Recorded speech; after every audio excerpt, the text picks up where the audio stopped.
long before grammar, before sound and throat and tongue, before the mouth even knew what it meant to form a shape, there was something else. Not language, but force. Not speech, but intention, raw and undiluted. The first word was never spoken. It was breathed through thought and shaped through will. It moved not from lips to ears, but from mind to matter, from spirit to form. In the beginning, the ancients said, the word was not heard, it was manifested.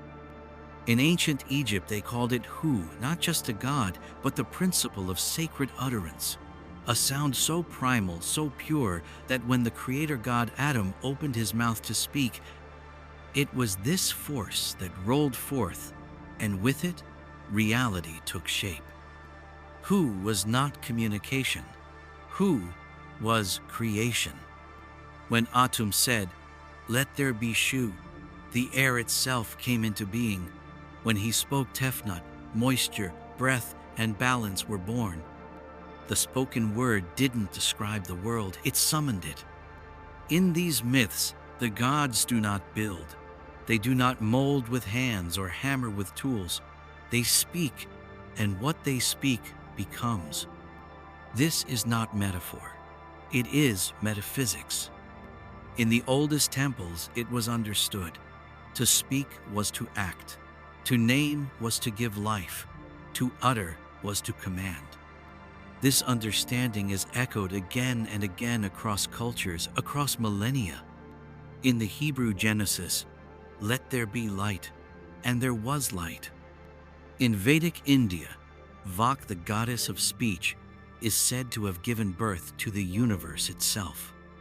In the Rig Veda, it is written, "Speech was the firstborn of the cosmic order." In Sumer Enki, the god of wisdom and waters, organized the world by uttering its laws aloud, setting boundaries not with stone, but with sacred decree. These weren't just poetic flourishes.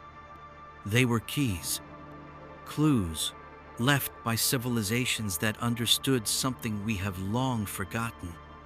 That language, true language, was once a tool of alignment, not for dialogue, but for architecture. Its function was not to describe what already exists, but to call the unseen into the seen, to resonate with the structure beneath all form. Every syllable held weight. Every tone had direction. Every vibration an effect. There is an ancient belief, still whispered in Hermetic texts and mystic traditions, that the first language was not made of symbols or sounds, but of frequencies, pure pattern, harmonics, cosmic resonance. It did not name the world, it shaped it. Imagine a time when the tongue was a wand, when each spoken word was a spell, and each phrase a doorway. To speak was to weave, to sing was to sculpt, to utter a name was to awaken its essence into form. And so the first word, if we can even call it that, was not uttered in noise but in intent. It was the act of shaping from within, an internal resonance that rippled outward into space and time. A thought so pure it became form, a vibration so complete it became being, not spoken, but willed into the world.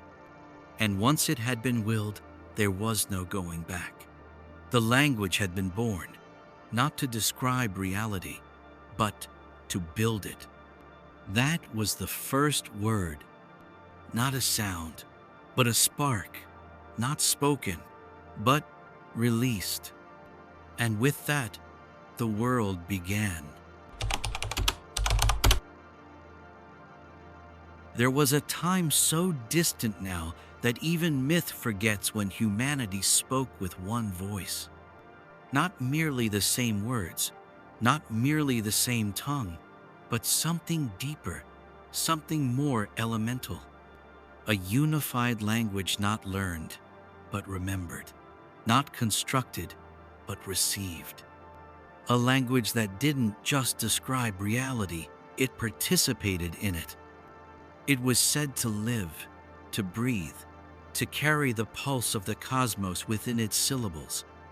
In the story of Babel, the book of Genesis tells us that all people were once united, of one language and one speech, and in that unity, they dared to build a tower, a bridge between earth and heaven, a sacred axis, a ladder of sound and stone. But that unity, that resonance, was broken, not by time, not by erosion, but by division. The punishment was not fire, not flood. It was fragmentation. Let us go down, the divine said, and confuse their language that they may not understand one another's speech. And so, language splintered. What once was whole became scattered. The original tongue, the one that could shape and not merely speak, was lost to memory. But perhaps the story is more than myth. Perhaps it encodes a deeper truth, one that whispers across ages in cryptic fragments. Because the Tower of Babel is not only about hubris, it is about sound, about the dangerous power of a language too pure, too aligned, too capable of unifying thought, energy, and form. Before Babel, words were not just tools. They were bridges between human and divine, between thought and manifestation. Each syllable in that primal tongue carried meaning and vibration simultaneously. To utter a word was to move reality itself. This is why the act of naming was sacred. To give something a name was to give it place, to tether it to the web of existence. Adam's first task in Eden was not to rule, it was to name, to speak the world into knowing. Sumerian texts hint at something similar. The oldest known language we possess, cuneiform, wasn't used first for poetry or politics, but for invocation. Ritual phrases, spoken formulas, meticulously preserved. In the temples of Eridu and Ur, priests would recite sacred words believed to hold direct power over the elements. Water would rise, wind would still, fire would answer. These were not metaphors, they were technologies of sound. Imagine a single word not shouted but whispered that could alter the pattern of flame, change the course of dreams, align the growth of crops. Was this language truly lost? Or was it simply hidden, buried beneath centuries of noise and abstraction? The philosopher Giambattista Vico once wrote that the first languages were not born from logic, but from symbol and sound, from thunder, gesture, breath. They were felt, not analyzed, lived, not spoken. And so perhaps the original language was not even language as we define it now. Perhaps it was a matrix, a field of resonance through which the early soul could interact with the world without separation. Language today is a filter, but this language, the pre-Babel language, was a portal. It was not about words. It was about connection. It was the sound of thought made flesh, the breath of the divine made audible, the frequency of intention before it was ever dressed in letters. And when it was fractured, we were left with symbols, divorced from essence, words without power. But fragments remain. In dreams, in chants, in the quiet spaces between waking thought, a syllable heard once in sleep, a word that resonates more deeply than it should, a sound that feels like a memory rather than a noise. These are not accidents. They are echoes from a time before the tower, from a time when language lived and shaped everything it touched. Beneath every sentence you speak, beneath every letter carved, every glyph etched, every breath drawn to form a phrase, there is a pattern. Not metaphor, not poetry, geometry. Sacred language, in its original form, was not merely spoken, it was constructed brick by invisible brick, according to laws as strict as mathematics, as fluid as music, as inevitable as breath. These words were not labels, they were codes. Each one a formula, each syllable a symbol linked not just to meaning, but to vibration, frequency, number, motion.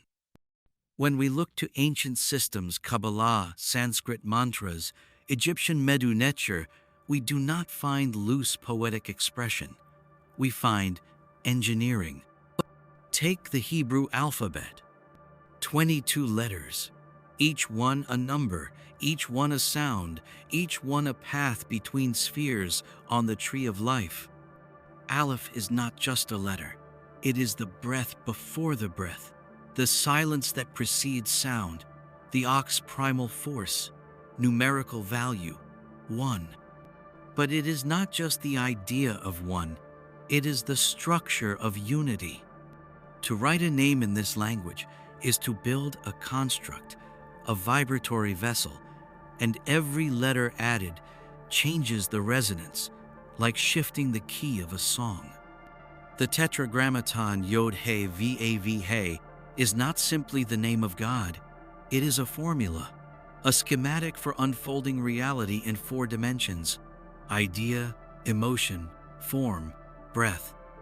Even more ancient systems, like the Sumerian incantations, mirror this architectural quality. Tablets from Nippur and Nineveh show lines of repeated phrasing, each word chosen not for beauty, but for effect.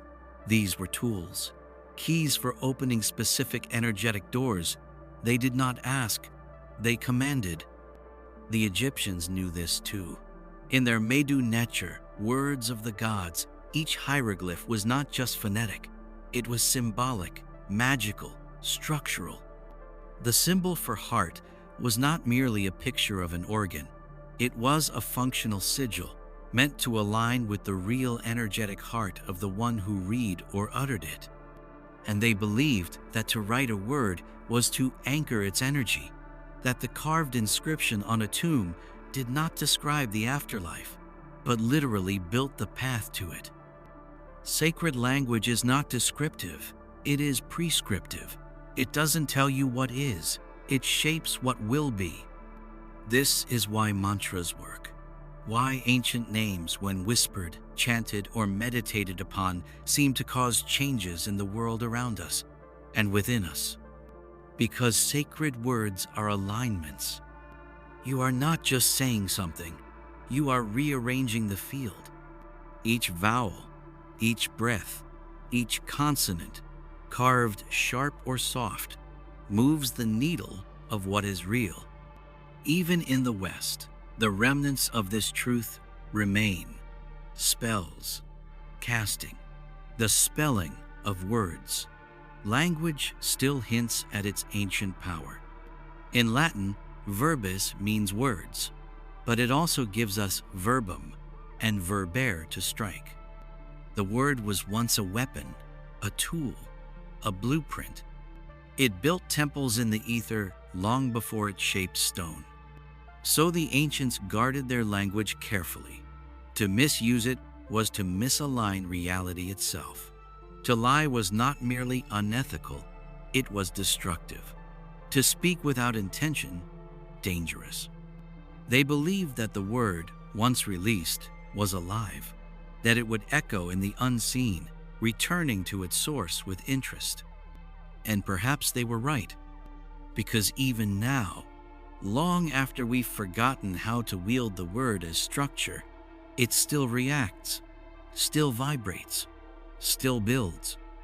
And somewhere, buried beneath thousands of years of disconnection and noise, the original grammar waits, silent, precise, radiant, not to be read, but activated. They did not call it writing. They did not call it speech. To the ancient Egyptians, it was something far more sacred, more alive, more dangerous. Medu Netjer, the words of the gods. A language not invented, but received, not composed, but remembered. They believed the hieroglyphs were gifts bestowed by the deity, Thoth, god of wisdom, keeper of time, scribe of the gods. And what he gave was not mere script, not a tool for commerce or correspondence, but a system so infused with the divine that to write in it was to cast energy into form. To speak it was to breathe with the voice of eternity. Each glyph, each curve, stroke, animal, symbol was a living form, not symbolic of a thing but containing the thing itself. The glyph for water was not a picture. It was water, the ripple, the motion, the vibration. The glyph for sun was not an icon. It was a vessel of solar essence, a carrier of light and heat, a capsule of Ra's presence. When priests spoke the rites, they weren't reciting metaphors, they were awakening forces, unlocking doors, shaping realms. Words were power. Spoken with breath and intention, they could align a body or fracture a soul. That's why only the trained could use them. Scribes were not simply writers, they were initiates. Their ink, a potion. Their reed, a wand. Every inscription, a spell woven into limestone and obsidian. They understood something we've lost, that writing itself is not neutral. It is ritual. It is invocation, a calling down of the unseen into the seen. On the walls of tombs and temples, hieroglyphs weren't there just to tell stories. They were embedded into the stone like circuits into a machine, each one part of a greater field of force, each one humming with silent sound. Even in death, the pharaoh's body was surrounded by these symbols, not to honor him, but to guide him, to carry him. For without the right words, the correct names, the precise utterances, the soul could not pass. Names were keys, and those who held them could command gods or conjure demons. In the temple of Karnak, certain chambers were sealed not with doors, but with words-written barriers, so potent that to read them without preparation was to risk madness. The ancients believed the glyphs had memory, that they remembered being spoken, and that the vibration they carried echoed across time. So a prayer etched 3,000 years ago still resonates, still hums, still speaks, not in voice, but in shape, in form, in presence. Medu Netjer wasn't only about sound. It was about geometry of spirit. To write the symbol for Ka, the vital essence was not to define life, but to channel it. To inscribe it in stone was to say, let this place live, let it pulse, let it breathe. This is why desecrating a name was the most serious offense. To chisel it out was not just erasure, it was annihilation. It was as if the person had never existed, their soul stripped of its resonance, unable to return. The language itself held the pattern of existence. And to know that language, truly know it, was to walk between worlds, to command wind, to still flame, to awaken stone, to speak not about reality, but through it. Medu Netjer was not just a language, it was a current, a thread between gods and men, between thought and matter, between death and what waits beyond it. Even now, the glyphs sleep in stone, on temple walls half buried in sand. But they remember, and if you listen not with ears, but with the soul still center, you can almost hear them breathing, whispering, waiting to be spoken again. It has been called many names. The green language, the language of the birds, the angelic tongue, the perfect speech. But it is not a language you can learn, not in the usual sense. It has no grammar, no alphabet, no textbook. And yet when you hear it, something inside you stirs, something old, something deep, something true. The ancients whispered that this language was spoken not with the mouth, but with the heart, that it was heard not with the ears, but with the spirit. It is said to be the original tongue of initiation, the hidden thread running beneath myth and symbol, known only to poets, alchemists, mystics, and madmen. It is not the speech of mortals, but of something older, something watching. In Sufi mysticism, it is said that Solomon, king and prophet, was given the power to speak to birds, but this was no zoological talent. Birds were messengers, bearers of divine resonance. In Islamic texts, this tongue is called lisan al-tayr, a language of spiritual perception, spoken in silence, heard in moments of ecstasy or profound stillness. In medieval alchemy, the green language was the cipher of the work, a way to encode the mysteries of transmutation, not through chemical terms, but through metaphor, pun, symbol. To say one thing and mean another, to speak sideways not to hide, but to reveal to those with eyes that see. The language of the birds was the language of flight, of transcendence, of the soul that remembered how to rise. In Celtic tradition, there were bards who could sing in this tongue poems that healed, songs that shattered stone, verses that opened doorways to the other world. In India, the ancient concept of Vak, divine speech, refers to 4 levels of language. Only the outermost is audible. The deepest is paravak, pure intention, pure being, before it becomes sound. And perhaps that is the secret. This lost language was never spoken in the way we speak now. It was embodied, felt, lived. It was not a tool for conveying thought. It was the vibration of thought itself. It moved like birdsong, complex, beautiful, pattern-rich. But unlike birdsong, it carried no fixed semantics. Its meaning arose from resonance, from the way it made the world respond. The phrase was less important than the tone, the sound less than the intent, the symbol less than the energy behind it.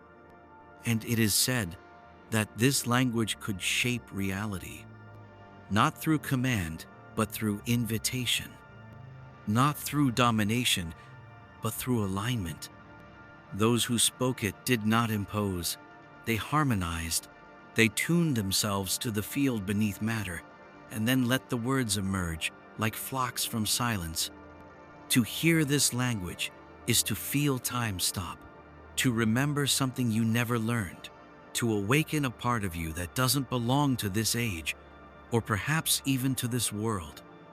Because this language is not human, not entirely. It is threshold speech, the murmur between dream and waking, the code beneath myth, the pulse that turns symbol into spell. And it has not vanished, not completely. It slips into dreams, hides in synchronicities, appears in moments of awe, when ordinary words fail and something else speaks through you. A phrase in your mind that you didn't invent, a whisper in the woods that feels like your name, a song from nowhere that leaves you in tears. That is the language of the birds. And once you've heard it even for a moment, you spend the rest of your life listening for it again. In the beginning was the Word. But this was no ordinary word, not a sentence, not a name, not even a sound. This word was something else, something that shaped the cosmos, not just by describing it, but by binding it together. The Greeks called it logos. Not just speech, not just logic, but the organizing principle behind all form and motion, the divine structure that holds chaos in check. In Heraclitus's vision, Logos was the flame behind all things, forever shifting, yet always true. For the Stoics, it was the soul of the universe, infusing matter with intelligence, pattern, rhythm. And for the author of the Gospel of John, Logos was nothing less than the face of the divine. In the beginning was the Logos, and the Logos was with God, and the Logos was God. It created not by hands, not by tools, but by resonance. In this view, language is not an invention. It is a reflection of something already present, already woven into the fabric of reality. The Logos is not a thing. It is a force, a flow, a current.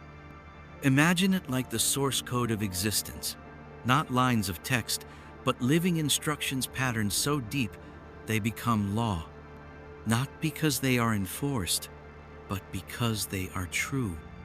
What if all language is an echo of this original code? What if every word we speak, no matter how clumsy, is an attempt to resonate with the Logos again? Every spell, every prayer, every act of naming, an effort to realign the visible world with the invisible pattern. In the ancient mystery schools, language was studied not just for communication, but for correspondence. Words had layers, numerical value, direction, weight. To say the right word at the right time was to shift reality subtly. To speak was to program. To write was to code. The Logos was not just a metaphysical idea, it was a technology, a method of sculpting the world by aligning with its source structure. And here, perhaps, is the bridge between mysticism and science. Today, we speak of algorithms, genetic code, sound frequencies, fields of information. We build machines that understand human speech not through meaning, but through pattern. And even in the realm of physics, we see hints of the word's legacy. String theory tells us that matter itself may be nothing more than vibration, that what we see, touch, measure is just the resonance of something deeper. Sound, frequency, order. Doesn't that sound like Logos? What if the language that once bound the heavens still runs silently beneath our feet? What if we are always speaking into a field that listens not to meaning, but to alignment? And when we speak words that are true, not just factually, but essentially, the field responds, like tuning forks ringing together across the void. This is why mantra works, why intention shapes outcome, why a blessing can change the air in a room. It's not superstition, it's resonance. The Logos still lives, not in books, not in dictionaries, but in pattern, in frequency, in the unspeakable stillness behind sound. And when we find the right words, the real words, we do more than speak. We participate. We enter the current. We become part of the unfolding. We speak with reality, not just into it. Because the Logos was never just a word. It was the world itself, learning to listen. What do you call a language you cannot understand, but cannot deny? A voice that pours through the mouth, unbidden, unknown, and yet it burns with purpose, with rhythm, with truth. You do not know what it means, but it means something. This is Glossolalia. This is the light language, the channeled speech of mystics, mediums, visionaries, and prophets, a sound without dictionary, and yet, somehow, it speaks to the soul. It has happened in caves, in temples, in basements, in moments of rapture and moments of despair. Words arrive, but not from the mind. They come from somewhere else. In the Pentecostal churches of the modern world, it is called speaking in tongues, a divine language, the Holy Spirit made vocal, a river of syllables that rushes from the chest like wind through ancient reeds. But this is not new. In the Delphic temples of Apollo, priestesses would sit upon the sacred tripod, breathe in the fumes of the earth, and speak words no one could translate. Not even they. In Sufi ritual, the zikr rises into spiraling ecstasy, not words in the usual sense, but vibration, mantras that twist the air into a kind of ladder. And among the mystics of every age, from the Gnostics of Alexandria to the spirit mediums of 19th century London to New Age healers today, there is always the same phenomenon, a language that descends, or perhaps awakens. Some call it angelic, some light codes, others call it nonsense. But what if nonsense is simply a message meant for another part of you? Because what these languages seem to bypass is logic, syntax, the left brain. They go beneath that, or perhaps beyond it. They speak to the part of you that dreams, that weeps without knowing why, that feels the weight of a symbol before it knows its meaning. Many who speak these languages describe the same thing. I don't think the words, they just come. It feels like remembering. It's not me speaking, I'm just the passage. They describe the moment as ecstatic, not emotional, but expansive, like a current passes through them, and they simply surrender.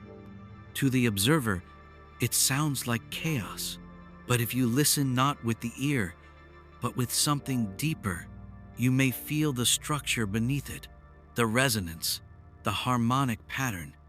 And perhaps that's the point. These languages are not meant to be translated. They are meant to be felt. They're not for the mind, they're for the field. You see, the brain is a filter. It edits the world, compresses reality into shapes we can manage. But these languages don't compress, they expand. They point to a kind of speech that predates the symbolic, where the utterance is the energy, where the word is not a container, but a transmission. In many esoteric teachings, this is known as the language of origin, the speech before Babel, before memory. It is said that those who channel it are not making up sounds. They are accessing a layer of consciousness that speaks directly through frequency. No grammar, no translation, just vibration. And here lies the mystery. These languages often sound eerily similar across cultures, continents, and centuries, as if they are tapping into the same stream, the same code. Not invented but remembered, not created but received. It may be that the light language, the tongues of fire, the spiraled glossolalia of mystics and seers are not languages at all, but reflections of something deeper, the pulse of the original tongue, the proto-speech of being itself. We don't need to understand it. We only need to witness it, to feel what moves through it, to remember that language, at its highest, was never about meaning. It was about presence. It was about resonance. And perhaps, somewhere deep in the forgotten architecture of your spirit, you still know how to speak it. You always have. There are languages we speak, languages we forget, and languages we were never meant to remember. Because some tongues were sealed, not by time, not by erosion, but by intention. They were hidden, buried beneath the rubble of fallen temples, locked inside symbols no longer read, scattered through dreams and riddles, guarded not by stone, but by silence. The original language, the one that shaped, aligned, commanded, was not just forgotten, it was forbidden. But why? Why would a language so beautiful, so pure, so close to the divine be erased? The answer may lie in its power. Because the first language wasn't ornamental. It wasn't for poetry. It was for reality itself. It was the tool of gods, a cosmic interface. To speak, it was to program matter, to bend time, to call forth light from the void. And such power is not easy to control. The story of the Tower of Babel was a warning, not against building, but against uniting through resonance, against collective ascent through a shared vibratory key. The punishment was not death, it was division, the scattering of sound, the fragmentation of speech. Because the truth is simple, when beings speak the same sacred language, they begin to remember that they are not separate. And separation is the cornerstone of control. To forget the original word is to forget that we shape what we see. Those who understood this priesthoods, empires, kings chose to guard the knowledge, to conceal the keys behind metaphor, ritual, secrecy. They built languages around languages, scripts within scripts, initiations, codes. Only the initiated could read the sacred glyphs.